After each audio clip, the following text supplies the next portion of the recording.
ರಾಜಕೀಯದ ಬಗ್ಗೆ ಮಾತಾಡ್ತಾ ಇದ್ವಿ. ಯಾರಿಗೆಲ್ಲ BJP ಟಿಕೆಟ್ ಸಿಗುತ್ತೆ, ಯಾರಿಗೆ ಸಿಗಲ್ಲ. ಕರ್ನಾಟಕದಲ್ಲಿ ಟೆನ್ಷನ್. 28 ಲೋಕಸಭಾ ಕ್ಷೇತ್ರ ಇದೆ.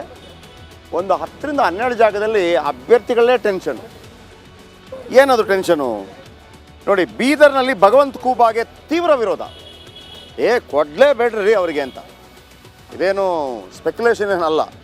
ಅವತ್ತು ಮೊನ್ನೆ ಮೀಟಿಂಗ್ ಆದಾಗ ವಿಜೇಂದ್ರನ ಕಾಲಿಗೆ ಬಿದ್ದುಬಿಟ್ರು ಪ್ರಭು ಚವ್ಹಾಣ್. ಆಮೇಲೆ 8 ವಿಧಾನಸಭಾ ಕ್ಷೇತ್ರದ ಪ್ರಮುಖ ನಾಯಕರು ಹೇಳಿದ್ರಂತ ಅವರು ಕೊಡಬೇಡಿ ಅಂತ. ಸೊ ಖೂಬಾ ಬಹುಶಃ ಚೇಂಜ್ ಮಾಡ್ತಾರೆ, ನಂಬರ್ 1. ಆಮೇಲೆ ಬೆಳಗಾವಿಗೆ ಯಾರು ಅಂಗಡಿನ, ಅಂದರೆ ಮಂಗಳ ಅಂಗಡಿನ ಅಥವಾ ಜಗದೀಶ್ ಶೆಟ್ಟರ ಅವರು ಫ್ಯಾಮಿಲಿ, ಅಂದರೆ ನೆಂಟ್ರವರು. ಅಲ್ಲೊಂದು ಕಗ್ಗಂಟಿದೆ BJPಯಿಂದ. ಸುರೇಶ್ ಅಂಗಡಿ ಇರೋ ತನಕ ಅಲ್ಲಿ ಪ್ರಾಬ್ಲಮ್ ಇರಲಿಲ್ಲ, ಈಗ ಒಂದು ಪ್ರಾಬ್ಲಮ್ ಶುರುವಾಗಿದೆ.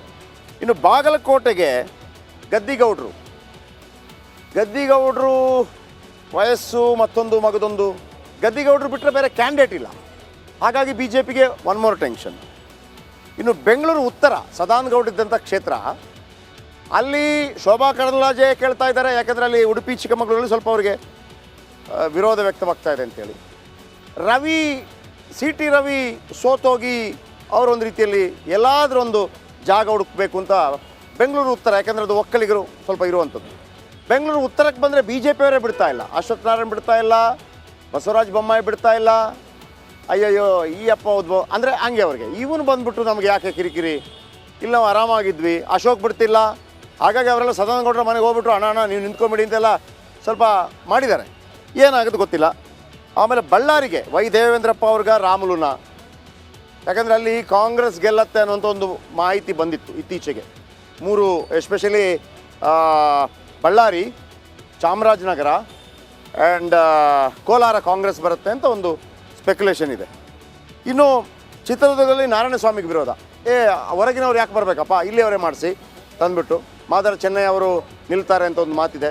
ಆಮೇಲೆ ನಾರಾಯಣಸ್ವಾಮಿ ಅವರು ಹೇಳಿದರೆ ನಾನು ನಿಲ್ಲಲ್ಲ, ಸಾಕಾಗಿದೆ ಅಂತ, ನಂಬರ್ 1. ಮಂಗಳೂರಿನಲ್ಲಿ ನಳಿನ್ ಕುಮಾರ್ ಕಟೀಲ್ಗೆ ತೀವ್ರ ಅಪಸ್ವರ. ಅಲ್ಲಿ ಏನೇ ಅಂತಂದರೆ ಫಸ್ಟು ಧನಂಜಯ ಕುಮಾರ್ MP ಆಗಿದ್ದಾಗಲೇ ಸದಾನಂದ ಗೌಡರು ಕೊಟ್ಟರು.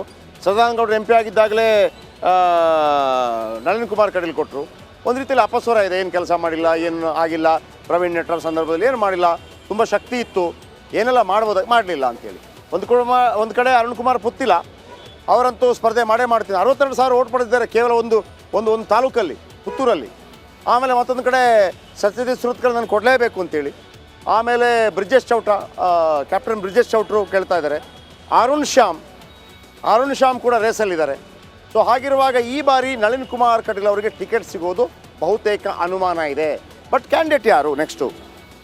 ದಾವಣಗೆರೆಯಲ್ಲಿ ಸಿದ್ದೇಶ್ವರ್ ಕಳೆದ ಬಾರಿ ಅವರೇ ಹೇಳಿದರು ನಾನು ಮಾಡಲ್ಲ. ಬಟ್ ನಮ್ಮ ಫ್ಯಾಮಿಲಿಯವರು ಕೊಡಿ ಅಂತ ಕೇಳ್ತಾ ಇದ್ದಾರೆ.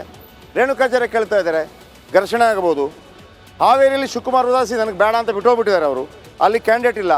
ಅಲ್ಲಿ ಕಾಂತೇಶು, ಆಮೇಲೆ ಯಾರು ಈಶ್ವರಪ್ಪ ಮಗ ಕಾಂತೇಶ್ ಮತ್ತು BC ಪಾಟೀಲ್ ನಡುವೆ ಒಂದು ಸ್ಪರ್ಧೆ ಇದೆ. ಮಂಡ್ಯ ಅಖಾಡ JDSಗ BJPಗ ಕನ್ಫ್ಯೂಷನಲ್ಲಿದ್ದಾರೆ. ಆಮೇಲೆ ಚಿಕ್ಕಮಗಳೂರಲ್ಲಿ ಶೋಭಾ ಕರಂದ್ಲಾಜೆ ಅವರಿಗೆ ವಿರೋಧ ಇದೆ. ಚಿಕ್ಕಬಳ್ಳಾಪುರ, ಕೋಲಾರ, ಬೆಂಗಳೂರು ಉತ್ತರ, ಮಂಡ್ಯ, ಮೈಸೂರು, ಕೊಡಗಿನಲ್ಲಿ ಮೈತ್ರಿ. ಚಿಕ್ಕಬಳ್ಳಾಪುರದಲ್ಲಿ ಮೈತ್ರಿ ಆಗತ್ತಾ, ಕೋಲಾರದಲ್ಲಾಗತ್ತಾ, ಬೆಂಗಳೂರು ಉತ್ತರದಲ್ಲಾಗತ್ತಾ, ಮಂಡ್ಯದಲ್ಲಾಗತ್ತಾ, ಮೈಸೂರು ಕೊಡಗಿನಲ್ಲಿ ಆಗತ್ತಾ? ಇದೆಲ್ಲವೂ ಕೂಡ ಭಾಳ ಇಂಪಾರ್ಟೆಂಟ್ ಪಾಯಿಂಟ್.